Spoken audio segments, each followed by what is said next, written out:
Hello everyone and welcome back.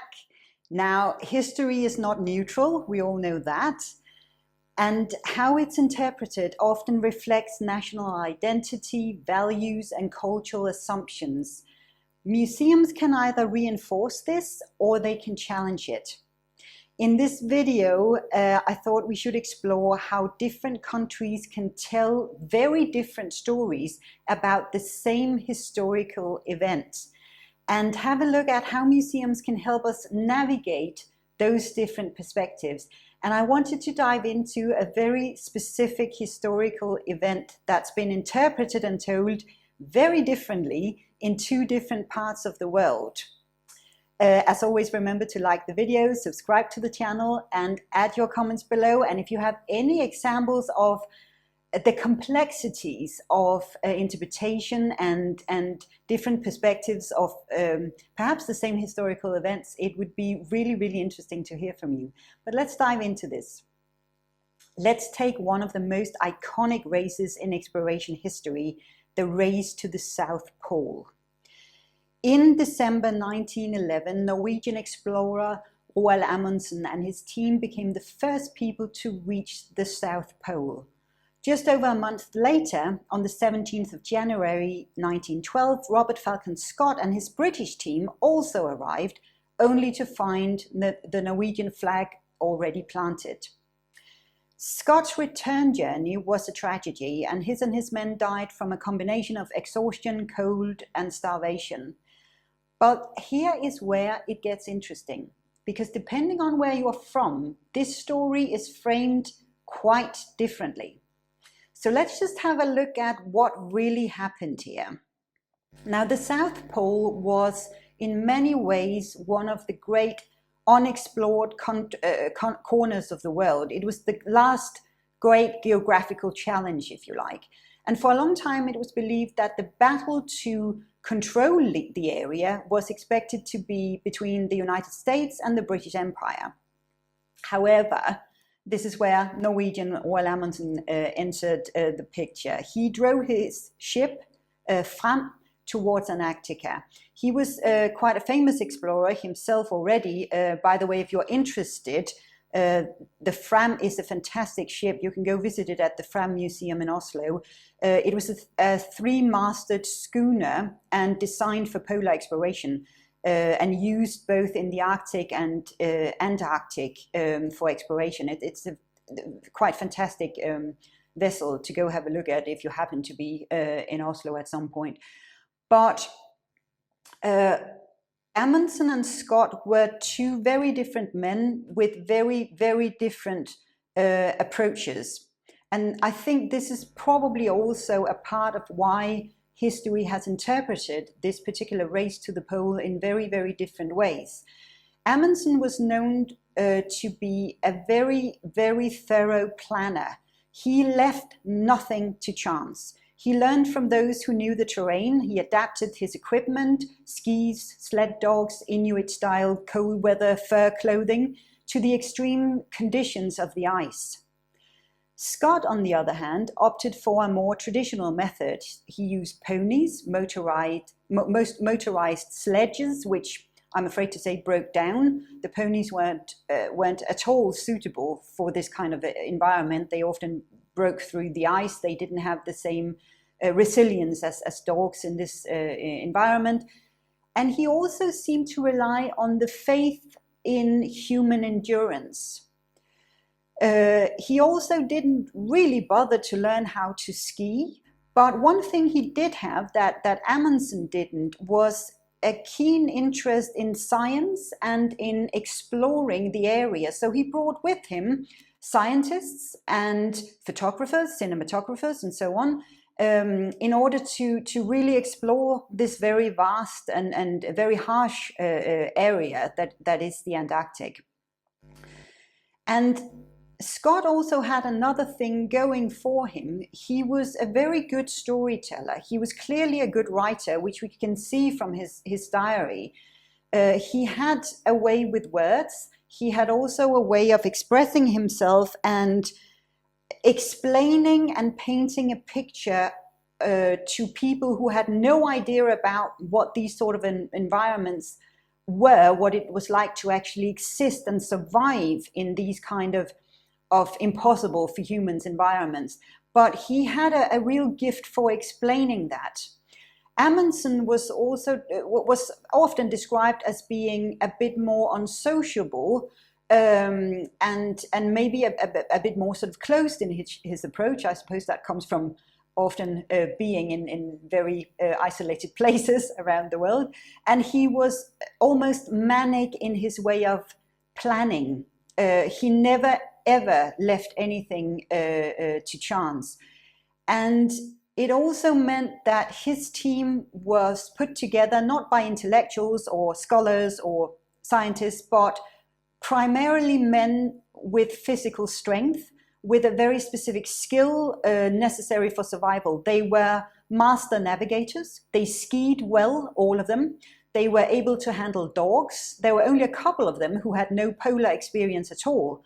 And 5 of the best of these men went with Amundsen to the pole. And also he recruited a champion skier as the front runner. And this approach seemed to have been what worked well for him.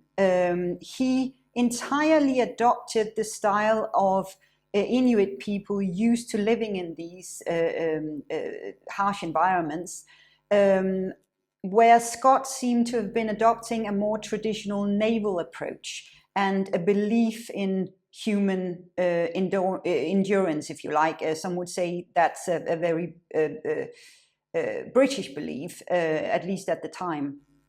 So in British museums and history books, Scott is often portrayed as a heroic figure. He was brave, stoic, self-sacrificing,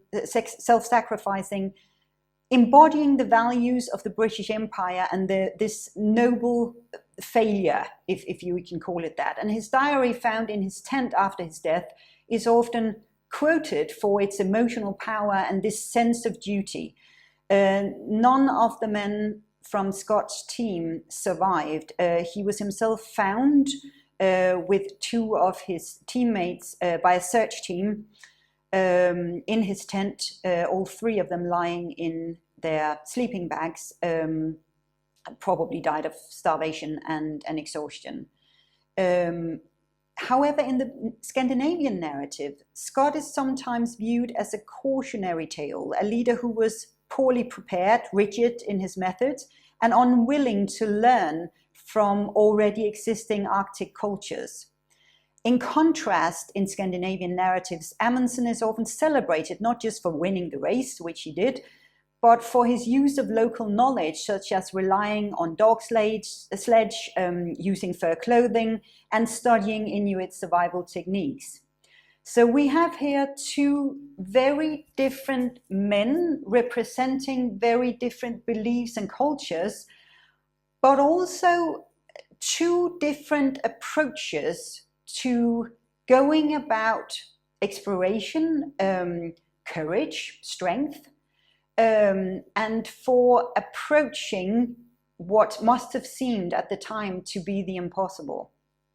So why is it these different perspectives differ so much? I have to say, as a Scandinavian who's been living in the UK for a while and also got the British version of Scott's story, it's been really, really interesting and often a little bit of a puzzle to me how these 2 very different narratives about 2 very different men going on the same mission, how they have been unfolding over the years and how people have been looking at these 2 perspectives and these 2 characters. They followed 2 different routes to the South Pole, and it wasn't necessarily for both of them about speed, in the sense that obviously they wanted to reach the South Pole first, both of them, but it was more about doing it in the right way. For Amundsen, using a sense of going with the environment, learning along the way, but also adapting to Arctic methods, traditions, And for Scott, it was more about good old British endurance, but also about a tradition of exploration that he was kind of standing on the shoulders of. And there was an expectation that things were also done in the right way, I think, on his shoulders. And I think all of that probably impacted the way we view these narratives nowadays. So why are these narratives so different? Well, this is not just about national pride, it's also about the values each culture wants to project. And that's very important to understand as well. I think in Britain, Scott's story resonates with ideals like perseverance, sacrifice, duty. In Scandinavia, Amundsen's reflect a respect for nature, humility, a strategic thinking, and as well, even pragmatism. So these contrasting interpretations and perspectives on values, they are not necessarily wrong, but they highlight how different cultural lenses shape a story as well. So how can museums respond to this? Well, as museum professionals, we're often caught, I think, between competing narratives. And we need to help visitors see complexity, not just as a single viewpoint. And here are a few ideas on how we can do that. First of all, invite reflection. Use open-ended questions and prompts in exhibitions. For example, what would you have done in Scott's positions? Or why do you think this story is told differently across cultures? Sometimes these questions themselves can actually help invite that kind of reflection. Present multiple voices. Don't just quote the famous explorers, but include voices from other team members, from traditional communities, from modern scientists. Create space for visitors to see different sides of the story. Also contextualize heroism. Explore why certain figures become heroic and what that tells us about the time and culture. Why do we see some values perhaps as being heroic even when perhaps the mission wasn't successful? Heroism isn't just about success or failure. It's very much about the underlying values as well. And museum can examine those values critically. Use design to contrast narratives, so visually separate or layer conflicting perspectives so visitors can navigate them side by side, not just pick one, but help visitors distinguish these layers from one another and how they have developed and how they actually came about. Create dialogue-based spaces, so host debates, digital interactives, or visitor-led commentary walls that allow people to share their interpretations and reflections along the way. I think there will forever be discussions around a story or a historical event when we have different perspectives and narratives around it. And that is, in a way, interpretation gold, because that means a story never really dies. And that's what you want as an interpreter. You want to keep history alive, and you want to keep the different perspectives of a story alive. But it is important to have to keep your eye and your focus on the many different layers that have developed over time as well. So in terms of added history, there's also a lot to go about here. And let's remember, values, beliefs change as well over time. The values we had 100 years ago have changed. And for some cultures more than others, for some they might have been they might have grown a little vague. For others, they grow stronger, these values, as time change. And that reflects the way we look at history as well. I think the race to the South Pole is such an amazing story, not just because of the excitement of it all and the entire field of exploration, which is always exciting, but the way that story has developed after it ended has been extraordinary. And really, really exciting to follow. And I think, obviously, the race to the South Pole is only one story, but there are countless others where interpretations either clash or shift or evolve over time. Museums' job is not to pick a side, but it is to help visitors understand that history is always told through a lens, and there are always different layers to a story. It's not about who's right. It's about asking, what does this version say about us now, and also about how we went about the story when we first tried to interpret it, because the very first interpretation about a historical event often shapes the interpretations to come in history books as well as in exhibitions, of course. And it's also about how can museums and curious visitors, how can we stay open to see history from more than one point of view? How can we be open to the many layers and interpretations of fantastic storytelling and historical data? Because historical data also evolve. We might come across new sources or explore new findings and so on. So history evolves as well as our interpretation does. I hope you enjoy this video, and I hope that you will add your own perspective to the complexity of interpretation and history and storytelling. It's always fantastic when we have different perspectives on the same historical events, because it says so much about us as societies, about our cultures, our values, our belief systems and everything. And let's keep this discussion going. Thank you so much for watching.